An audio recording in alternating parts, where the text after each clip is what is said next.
Kelanchal times, हर खबर पर हमारी नजर। छत्तीसगढ़ में पिछले विधानसभा चुनाव में खोई हुई सत्ता को पाने के लिए बीजेपी ने पूरी तैयारियां कर ली हैं। आगामी विधानसभा चुनाव को देखते हुए बीजेपी ने राज्य में परिवर्तन यात्रा निकालने का फैसला किया है। यह यात्रा 87 विधानसभा क्षेत्रों में 2989 किलोमीटर की दूरी तय करेगी। यह यात्रा राज्य में 12 सितंबर और 16 सितंबर से दो अलग अलग स्थानों दंतेवाड़ा और जशपुर से शुरू की जाएगी। भाजपा की प्रदेश इकाई के अध्यक्ष अरुण साव ने एक प्रेस कॉन्फ्रेंस में बताया कि केंद्रीय गृह मंत्री अमित शाह 12 सितंबर को दंतेवाड़ा में एक सार्वजनिक रैली के दौरान मां दंतेश्वरी का आशीर्वाद लेने के बाद पहली परिवर्तन यात्रा को हरी झंडी दिखाएंगे। उन्होंने बताया कि 16 दिवसीय यह यात्रा 21 जिलों में 1728 किलोमीटर की दूरी तय करेगी।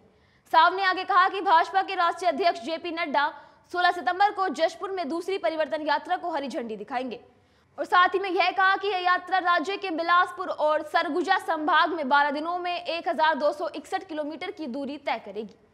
उन्होंने बताया कि दोनों यात्राओं के तहत 84 जनसभा, 85 स्वागत सभा और 7 रोड शो होंगे। यह यात्रा 87 विधानसभा क्षेत्रों में 2989 किलोमीटर की दूरी तय करेगी। यात्रा के समापन समारोह में प्रधानमंत्री नरेंद्र मोदी के शामिल होने की भी उम्मीद जताई जा रही है। यह पूछे जाने पर कि 3 विधानसभा क्षेत्रों को क्यों बाहर रखा गया है, क्योंकि राज्य में कुल 90 विधानसभा सीटें हैं। साव ने कहा कि बीजापुर और सुकमा और अंतागढ़ निर्वाचन क्षेत्रों को यात्रा में शामिल नहीं किया गया है, लेकिन जब यात्रा आसपास के निर्वाचन क्षेत्रों से गुजरेगी तो तीनों निर्वाचन क्षेत्रों के लोग इसमें शामिल होंगे। उन्होंने कहा कि राज्य से कांग्रेस शासन को उखाड़ फेंकने के लिए निकाली जा रही यात्रा के दौरान भाजपा भूपेश बघेल सरकार की विफलताओं को उठाएगी। यात्रा में केंद्र और राज्य के वरिष्ठ नेता शामिल होंगे। उन्होंने कहा कि राज्य के वरिष्ठ नेता 2-2 दिनों के लिए दोनों यात्राओं में शामिल होंगे। छत्तीसगढ़ में रमन सिंह के नेतृत्व में 15 साल तक सत्ता में रहने के बाद भाजपा को 2018 के विधानसभा चुनावों में कांग्रेस के हाथों भारी हार का सामना करना पड़ा था। पार्टी अब सत्ता में वापसी की कोशिश में है। भाजपा ने पिछले महीने उन 21 सीट के लिए अपने उम्मीदवारों की पहली सूची जारी कर दी थी, जहां वह 2018 में कांग्रेस से हार गई थी।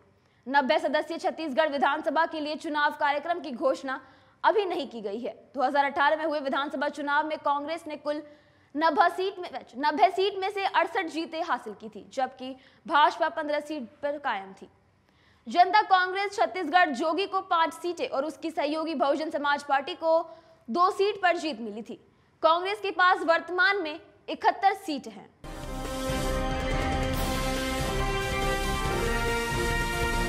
केलांचल टाइम्स, हर खबर पर हमारी नजर।